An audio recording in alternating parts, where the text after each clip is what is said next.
Hey buddies, welcome to my channel Hema హంగామా. నేను మీ Hema.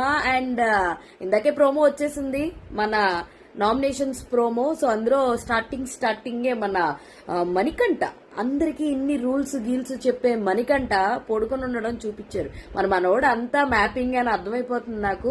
And ఆ తర్వాత నామినేషన్స్ లోకి వెళ్ళిపోతే శేఖర్ భాష గారు మన బేబక్క ఏదో రూల్ పెట్టింది, నేను రూల్ స్ట్రిక్ట్ గా ఉందాం అనుకుంటున్నాను, ఏది చేస్తాను అదే, దాని తర్వాత ఎవరు వండుకోవడానికి లేదంటే మరి శేఖర్ భాష దాన్ని ఉద్దేశించి బేబక్కని నామినేట్ చేశాడు. మరి శేఖర్ భాష బడ్డీయే బేబక్క అవడం, బేబక్కని ఎంతవరకు నామినేట్ చేయడం కరెక్టా కాదా అన్నది మీరు కూడా ఆలోచించి నాకు చెప్పండి. నాకైతే కరెక్ట్ కాదనిపించింది.